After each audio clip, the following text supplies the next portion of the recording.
There was this great tweet by Nike that rattled me when I read it once, which is you don't lack time, you lack priorities.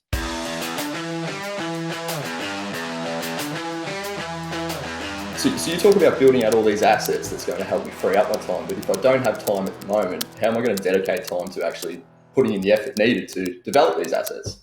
I used to hold the argument of I have no time, I have no time.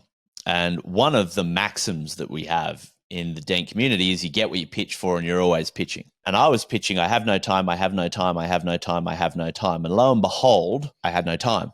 And I had this perception that I had no time. Now, that became my reality, as it has become many people's kind of reality, because we love these little high-tech rationalizations that kind of keep us safe. But like, assuming it's a legit question, the first thing to realize is consistency beats intensity. Everyone can find an hour a day. Essentially what I'm saying is you just need to make it happen. There's no magical kumbaya unicorn. If I download this app, suddenly I'm going to get this time. The thing to realize is that the current way you're deploying time, if it's got you to a point where you've still got pretty much a micro business, you can't afford team pretty much, or barely, can't afford to pay yourself a decent wage after all of your expenses, you've got to recognize that that your choices around time are fundamentally flawed. We all have a hierarchy of priorities.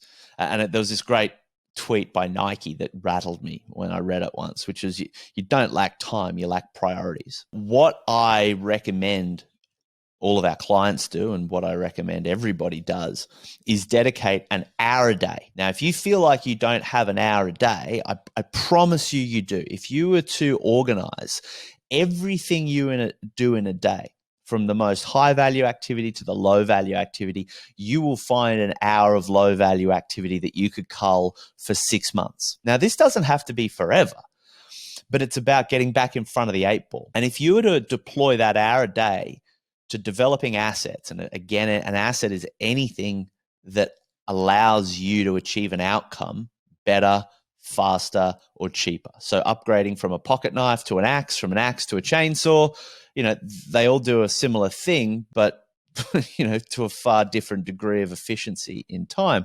It's the same in business. And so if you just dedicate an hour a day every day to building stuff in your business, you will get to the point where those assets start to do the work that was otherwise being compensated for by your time. And so you'll start to accumulate time. One of the problems I see is people start building out, let's say marketing. Marketing is a big one. So that's marketing and sales. So let's say you start developing sales and marketing assets. You start producing content, video content. Let's say you start producing an audio series or a podcast, and you put some effort into those assets, which are evergreen, last forever, and will be around in perpetuity. So people can be consuming those and getting interested in what you do while you sleep. And then all of a sudden, people start showing up pre-sold, inbound, wanting what you've got. By investing in developing that asset, you've saved yourself the time of sales and marketing. The problem is if you don't immediately replace that newfound time with more high-value assets to develop, you'll end up just naturally accumulating low-value stuff to do. So bottom line, find yourself a routine or schedule and some kind of mechanism for allowing you to eke out another hour a day, whether that's just reorganizing your current priorities or just getting up an hour earlier. Jen Dugard, one of our clients, now sits on the board of, she's a fitness trainer, sits on the board of the Australian Fitness Association. Before she wrote her book, she was in the park group training mums at 6 a.m. So she's like, well, I just got to get up at 4:30, smash out an hour to write my book, and then go and train in the park. I can do anything for 4 months, was her mindset. Like, I've got a comfortable home. I got central heating. I choose to be a personal trainer. I choose to be in the park training my women in the morning. I can do this. And if the production of that asset isn't just going to change my business, it's going to change my life, well, then everyone's just got to make their own decision that is that time worth it. There's this gun to your head kind of analogy, which is sort of shocking, but if someone put a gun to your head, could you find an extra hour a day? If someone put a gun to your head and you had to find an hour a day to watch Netflix, could you do it?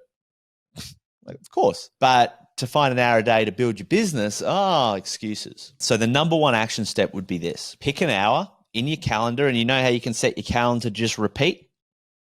Put it on repeat. Sell it to your family because you got kids, right? So sell it to your family. This hour is my hour. So it's got to be an hour where you're not feeding the kids, you're not supporting your partner, and it's just an hour. So if that means I get up before them because when my daughter gets up, I want to play with her, etc. That hour is in my diary. It is non-negotiable. The moment that happens, the rest of my week organically recalibrates itself around that must-have. So if that becomes the must-have, I mean, yeah, you can make a to-do list and all that sort of stuff. But the reality is if you just consider that a must, you will compress everything else around that time. It's called Parkinson's law, which is work will be constrained to the amount of time that you give it. Right? If you give yourself a whole week to do shit, it'll take yourself a week. If you give yourself a day, it'll take a day. If you give yourself 4 hours, it'll take 4 hours, which was the argument behind Tim Ferriss's book, The 4-Hour Work Week, right? Now, he wasn't being literal that you don't do anything else, but he's saying you do the vast majority of everything you need to do in that 4 hours, and then you reverse engineer what's stopping me from being able to do that, and you start working on solving those problems.